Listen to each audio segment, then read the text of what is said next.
warahmatullahi wabarakatuh. Alhamdulillahi Rabbil Alamin.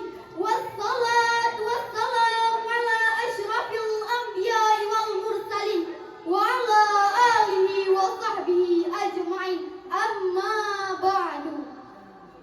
Dewan Hakim yang arif dan yang bijaksana, hadirin yang berbahagia. Dalam dunia yang demikian luas dengan jarak antar negara yang amat berjauhan, tidaklah menjadi penghalang bagi kita untuk mengetahui apa yang sedang terjadi di belahan negara lain. Mengapa demikian hadirin? Karena tersedianya alat elektronik digital saat ini yang mempercepat arus informasi dan komunikasi dalam hitungan detik. Tapi hadirin, perlu kita catat bahwa kecanggihan alat komunikasi itu bisa membawa dampak positif di samping dampak negatif. Contoh yang paling aktual adalah realitas hoax melalui media sosial yang memancing konflik di antara kita. Oleh karena itu, pada kesempatan yang penuh akwah ini, izinkanlah kami menyampaikan syarahan Al-Quran dengan judul Pandangan Al-Quran Terhadap Realitas Hoax. Sebagai rujukan, marilah kita dengarkan firman Allah dalam Al-Quran, surah An-Nur ayat 15 yang berbunyi,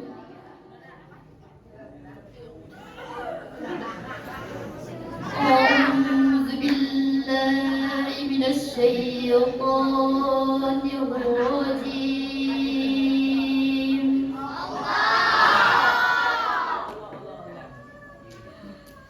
بسم الله الرحمن الرحيم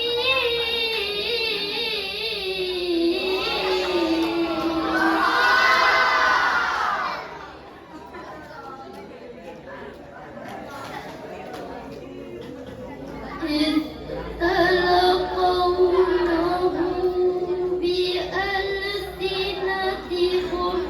وتقولون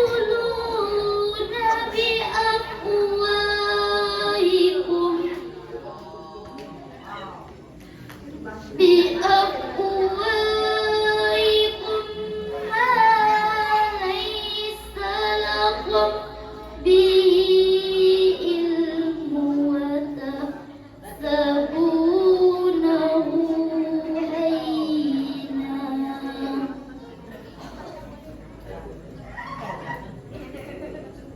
وهو عند الله عظيم.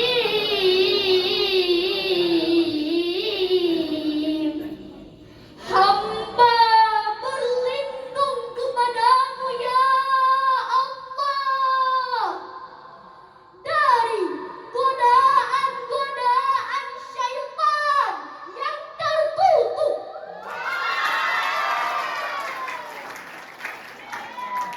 Dengan menyebut asma-Mu ya Allah yang Maha Pengasih lagi Maha Penyayang.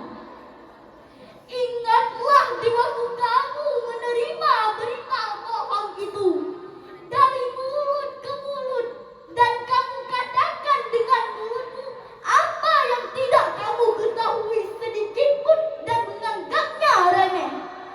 Padahal pada pandangan Allah itu masalah besar.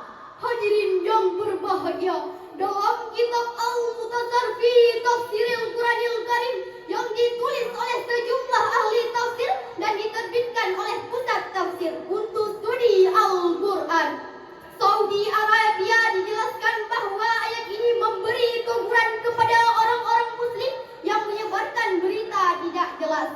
Karenanya Allah Subhanahu wa taala mengingatkan kita, jangan sekali-kali memandang penyebaran berita bohong itu masalah kecil dan remeh. Ketahuilah bahwa itu adalah masalah besar. Hadirin yang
ancaman besar. Tidak hanya itu hadirin, tega-teganya saat kita berduka atas meninggalnya para dokter dan tenaga medis serta masyarakat umum akibat COVID-19. Mereka tega memproduksi hoax. Mereka menari-nari di atas mayat korban COVID-19 dengan terus-menerus menyebarkan berita palsu tentang COVID-19. Bahkan memprovokasi orang untuk melawan pemerintah yang telah memeras otak dan keringat serta mengeluarkan triliunan rupiah untuk mengatasinya. Itulah realitas yang kita alami. Oleh karenanya kita harus bergerak. Kita harus bertindak. Tidak boleh berpangku tangan. Kita harus bahu-membahu melawan hoax. Setuju hadirin? Hadirin yang berbahagia, kejahatan berita palsu benar-benar telah mengerai aktivitas masyarakat kita, di antaranya pertama, hoax yang terkait dengan politik ekonomi sosial titik.com pada bulan Februari tahun 2022 melaporkan kepolisian daerah Nusa Tenggara Barat berhasil menangkap ketua koperasi serba usaha Rinjani akibat penyebaran hoax.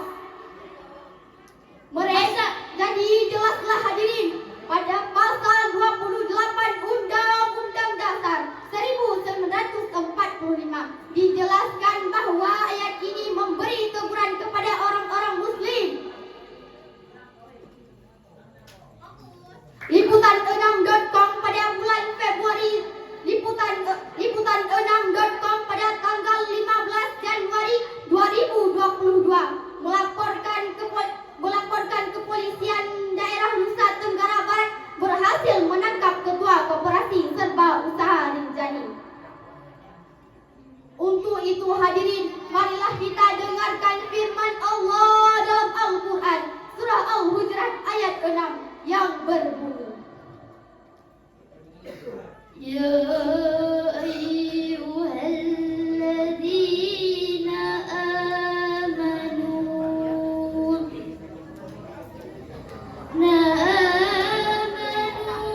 in ja'akum fasiqun binabi fatabayyanu an tusibu qauman bijahalah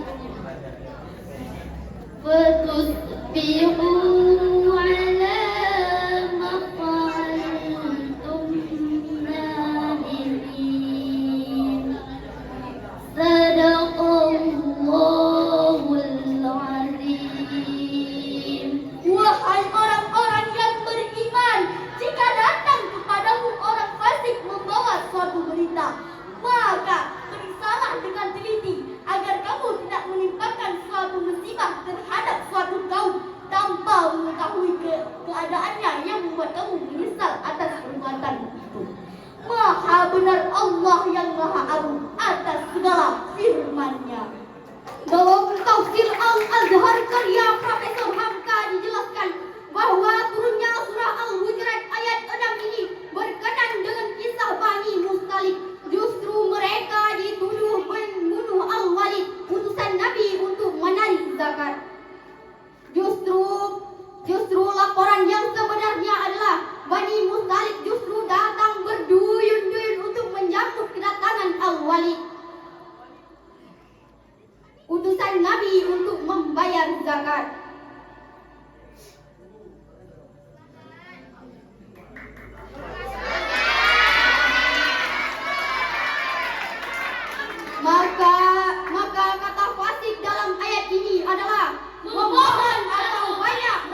Wabillahi wa taufiq wal hidayah.